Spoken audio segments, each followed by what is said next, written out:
Egzamin maturalny z języka francuskiego. Poziom rozszerzony. Usłyszysz dwukrotnie teksty do zadań od 1 do 3. Przed wysłuchaniem każdego tekstu usłyszysz dźwięk. W nagraniu przewidziane są przerwy na zapoznanie się z poleceniami oraz treścią zadań sygnalizowane dźwiękiem. Rozwiązuj poszczególne zadania w trakcie słuchania nagrań oraz w czasie przerw po ich wysłuchaniu. Zadanie pierwsze. Przeczytaj polecenie i zapoznaj się z treścią zadania.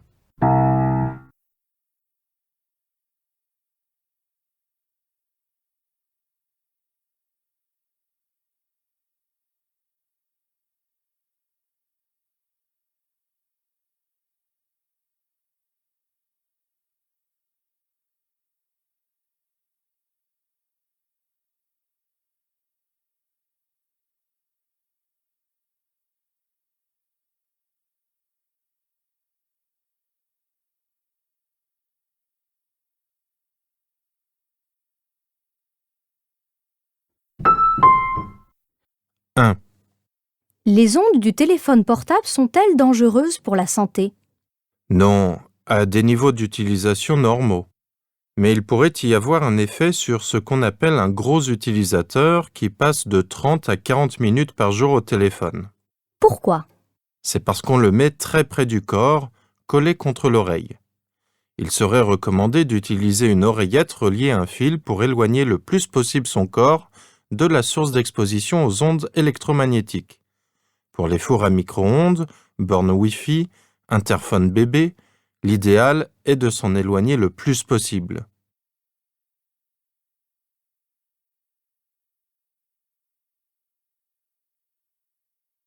Wysłuchaj nagrania jeszcze raz. 1. Les ondes du téléphone portable sont-elles dangereuses pour la santé? Non, à des niveaux d'utilisation normaux. Mais il pourrait y avoir un effet sur ce qu'on appelle un gros utilisateur qui passe de 30 à 40 minutes par jour au téléphone. Pourquoi? C'est parce qu'on le met très près du corps, collé contre l'oreille. Il serait recommandé d'utiliser une oreillette reliée à un fil pour éloigner le plus possible son corps de la source d'exposition aux ondes électromagnétiques. Pour les fours à micro-ondes, bornes Wi-Fi, interphone bébé, l'idéal est de s'en éloigner le plus possible.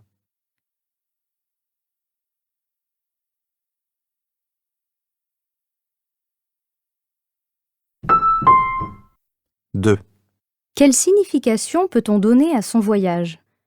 Le voyage compensation des années d'après-guerre a cédé la place au voyage distinction, servant à afficher un statut social. Dans les années 80-90, il est considéré comme un produit de consommation ordinaire. Aujourd'hui, se posent davantage des questions de sens.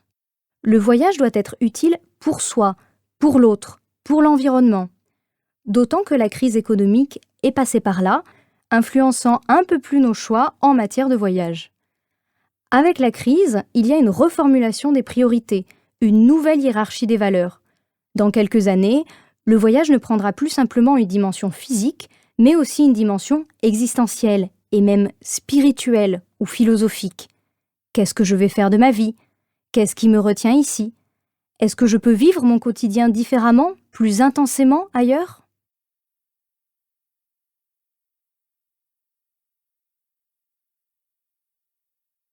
Wysłuchaj nagrania jeszcze raz. 2. Quelle signification peut-on donner à son voyage? Le voyage compensation des années d'après-guerre a cédé la place au voyage distinction, servant à afficher un statut social. Dans les années 80-90, il est considéré comme un produit de consommation ordinaire. Aujourd'hui, se posent davantage des questions de sens. Le voyage doit être utile pour soi, pour l'autre, pour l'environnement.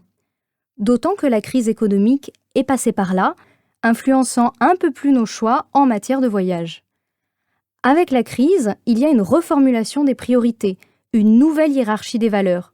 Dans quelques années, le voyage ne prendra plus simplement une dimension physique, mais aussi une dimension existentielle et même spirituelle ou philosophique. Qu'est-ce que je vais faire de ma vie? Qu'est-ce qui me retient ici? Est-ce que je peux vivre mon quotidien différemment, plus intensément ailleurs?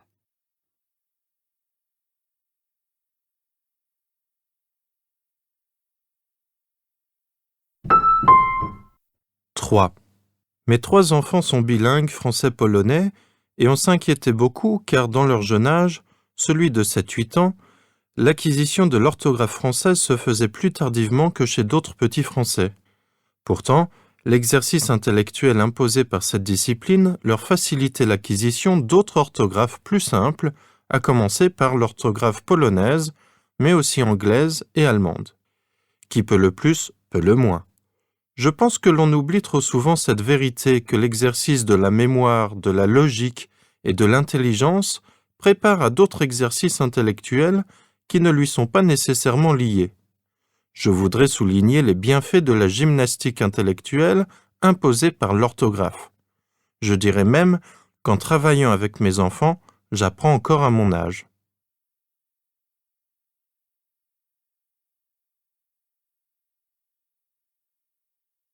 Wysłuchaj nagrania jeszcze raz. 3. Mes 3 enfants sont bilingues français-polonais et on s'inquiétait beaucoup car dans leur jeune âge, celui de 7-8 ans, l'acquisition de l'orthographe française se faisait plus tardivement que chez d'autres petits Français. Pourtant, l'exercice intellectuel imposé par cette discipline leur facilitait l'acquisition d'autres orthographes plus simples, à commencer par l'orthographe polonaise, mais aussi anglaise et allemande. Qui peut le plus, peut le moins. Je pense que l'on oublie trop souvent cette vérité que l'exercice de la mémoire, de la logique et de l'intelligence prépare à d'autres exercices intellectuels qui ne lui sont pas nécessairement liés. Je voudrais souligner les bienfaits de la gymnastique intellectuelle imposée par l'orthographe. Je dirais même qu'en travaillant avec mes enfants, j'apprends encore à mon âge.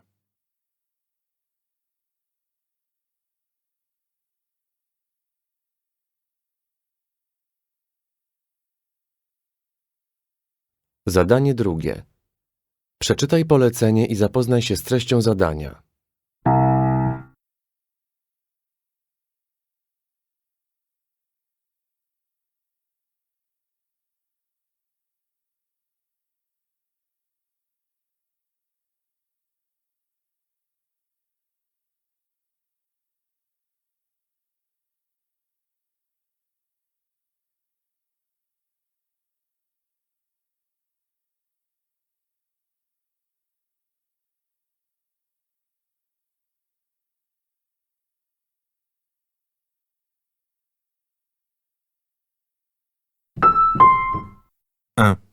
J'attends presque toujours avec impatience l'heure de l'entraînement.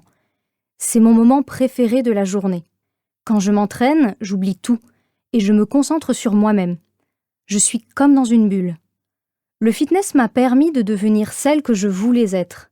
Je suis en accord avec moi-même. Quand le sport devient ton mode de vie et t'es indispensable au quotidien, tu as aussi besoin de partager ça. Les salles de sport sont pleines d'hommes qui ont tout dans les muscles et rien dans la tête, mais il y a aussi de vraies belles personnes avec qui tu peux partager ta passion et parfois même ta vie.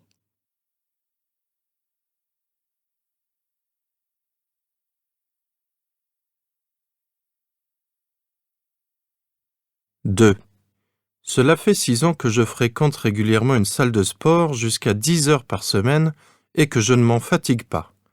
Je ressentirais évidemment un manque si je renonçais à un entraînement. Et si jamais la salle est fermée ou que je suis en vacances ou en week-end, je prends toujours avec moi une paire de baskets et ma corde à sauter. Je peux m'entraîner même dans un parc. Ces changements ne m'arrêtent pas et me permettent de varier les entraînements.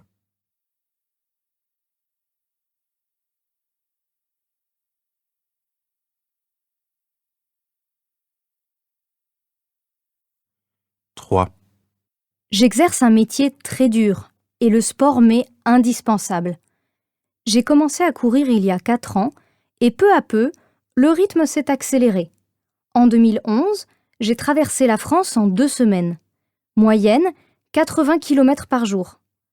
Je suis aussi devenue accro à la boxe.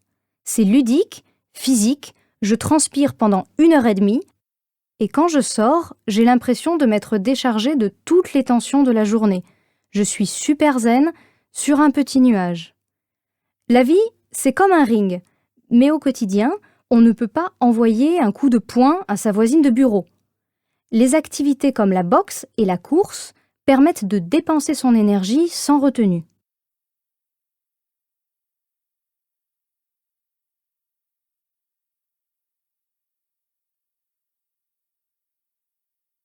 « 4.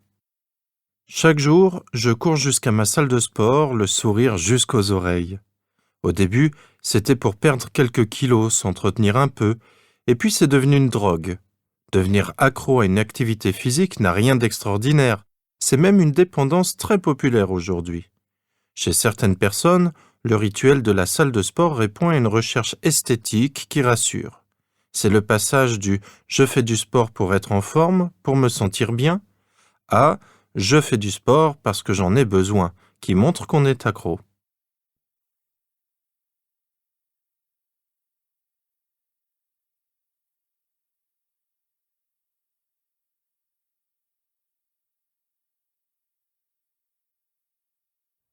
Wysłuchaj nagrania jeszcze raz. 1.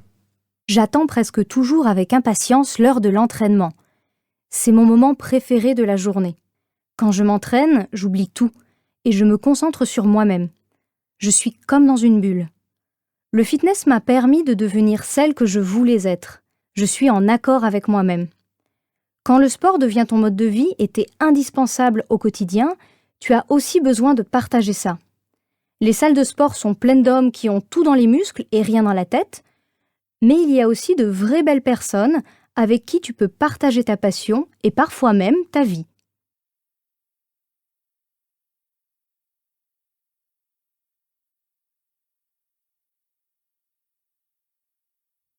« 2. Cela fait 6 ans que je fréquente régulièrement une salle de sport jusqu'à 10 heures par semaine et que je ne m'en fatigue pas. Je ressentirais évidemment un manque si je renonçais à un entraînement. Et si jamais la salle est fermée ou que je suis en vacances ou en week-end, je prends toujours avec moi une paire de baskets et ma corde à sauter. Je peux m'entraîner même dans un parc. Ces changements ne m'arrêtent pas et me permettent de varier les entraînements.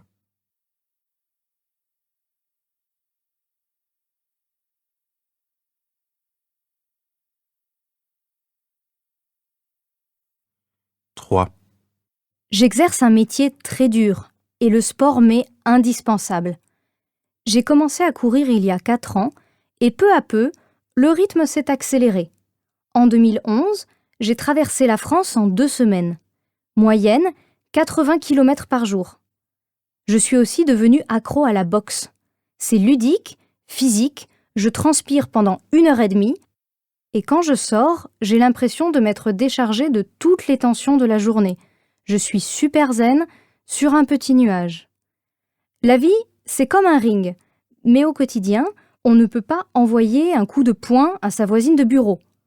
Les activités comme la boxe et la course permettent de dépenser son énergie sans retenue.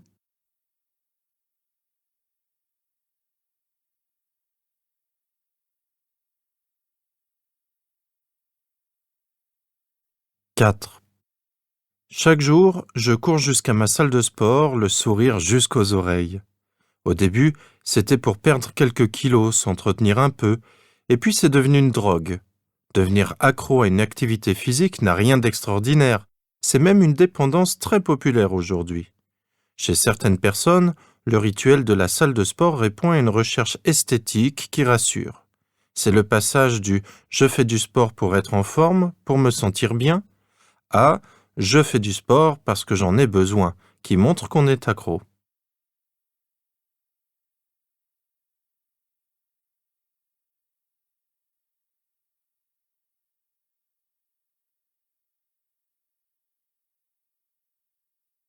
Zadanie trzecie. Przeczytaj polecenie i zapoznaj się z treścią zadania.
Imaginez qu'à la mort du dessinateur de Lucky Luke, on vous demande de poursuivre son travail.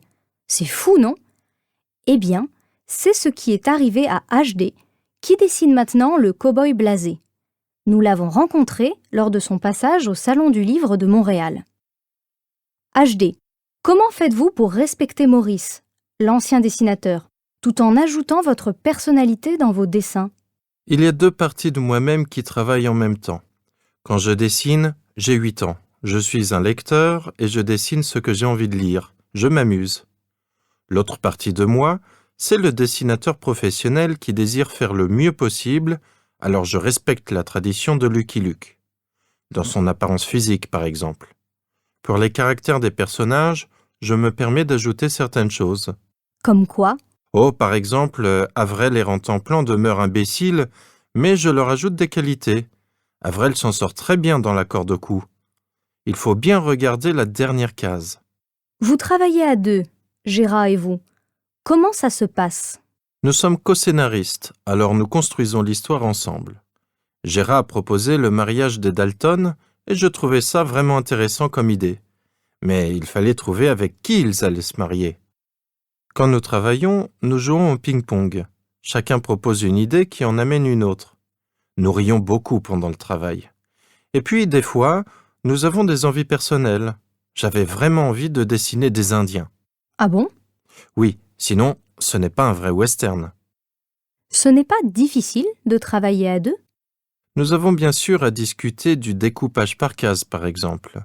Il arrive parfois que Gérard veuille que je dessine plusieurs actions dans la même vignette et que je ne sois pas d'accord, ce qui n'empêche pas que nous ayons beaucoup de plaisir à collaborer. Y a-t-il des choses que vous n'aimez pas dessiner? J'ai toujours du mal à dessiner des femmes, parce que je faisais du dessin humoristique. Soit je les fais superbes, soit elles sont grotesques. En fait, je n'arrive pas à dessiner des femmes normales. Quelle est la chose que vous préférez dessiner? Tout! C'est un tel plaisir de dessiner. Heureusement, parce que quand on fait ça comme boulot, on passe 8 à 10 heures par jour à dessiner. À quel âge vous avez créé votre première BD? À 3 ans. Quand j'étais petit, j'aimais raconter des histoires en images. Je n'aimais pas écrire, mais j'aimais dessiner. C'était très simple. Vous rappelez-vous votre premier contact avec Lucky Luke? Enfant, j'étais solitaire. J'étais le petit dernier qui aimait aller chercher les cigales. J'étais aussi très complexé à cause de mes lunettes. Porter des lunettes à l'époque, c'était terrible. J'ai eu le coup de foudre pour Lucky Luke lorsque je lisais les revues Spirou de mes frères. Il faut dire qu'à ce moment-là, il n'y avait pas de super-héros. Lucky Luke, il en imposait avec sa cigarette au bec et son cheval. Ça me faisait rêver.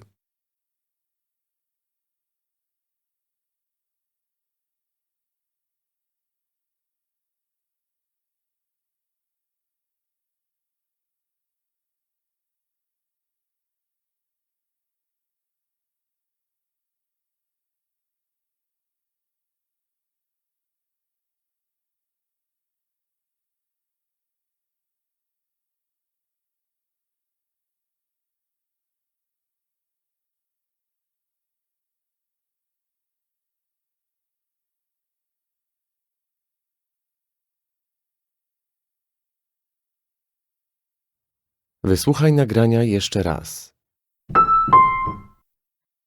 Imaginez qu'à la mort du dessinateur de Lucky Luke, on vous demande de poursuivre son travail. C'est fou, non? Eh bien, c'est ce qui est arrivé à HD, qui dessine maintenant le cow-boy blasé. Nous l'avons rencontré lors de son passage au Salon du Livre de Montréal.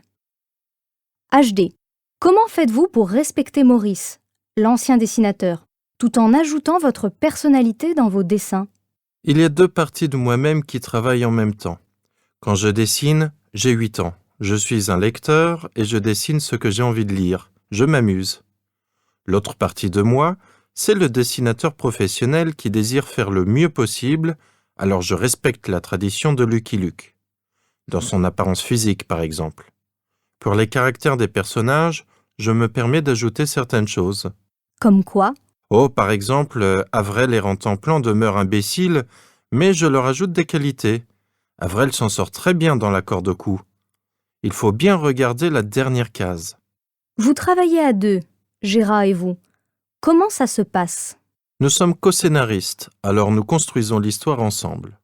Gérard a proposé le mariage des Dalton et je trouvais ça vraiment intéressant comme idée. Mais il fallait trouver avec qui ils allaient se marier. Quand nous travaillons, nous jouons au ping-pong. Chacun propose une idée qui en amène une autre. Nous rions beaucoup pendant le travail. Et puis, des fois, nous avons des envies personnelles. J'avais vraiment envie de dessiner des Indiens. Ah bon? Oui, sinon, ce n'est pas un vrai western. Ce n'est pas difficile de travailler à deux? Nous avons bien sûr à discuter du découpage par case, par exemple. Il arrive parfois que Gérard veuille que je dessine plusieurs actions dans la même vignette et que je ne sois pas d'accord, ce qui n'empêche pas que nous ayons beaucoup de plaisir à collaborer. Y a-t-il des choses que vous n'aimez pas dessiner? J'ai toujours du mal à dessiner des femmes, parce que je faisais du dessin humoristique. Soit je les fais superbes, soit elles sont grotesques. En fait, je n'arrive pas à dessiner des femmes normales. Quelle est la chose que vous préférez dessiner? Tout! C'est un tel plaisir de dessiner. Heureusement, parce que quand on fait ça comme boulot, on passe 8 à 10 heures par jour à dessiner. À quel âge vous avez créé votre première BD? À 3 ans. Quand j'étais petit, j'aimais raconter des histoires en images. Je n'aimais pas écrire, mais j'aimais dessiner. C'était très simple. Vous rappelez-vous votre premier contact avec Lucky Luke? Enfant, j'étais solitaire. J'étais le petit dernier qui aimait aller chercher les cigales. J'étais aussi très complexé à cause de mes lunettes. Porter des lunettes à l'époque, c'était terrible. J'ai eu le coup de foudre pour Lucky Luke lorsque je lisais les revues Spirou de mes frères. Il faut dire qu'à ce moment-là, il n'y avait pas de super-héros. Lucky Luke, il en imposait avec sa cigarette au bec et son cheval. Ça me faisait rêver.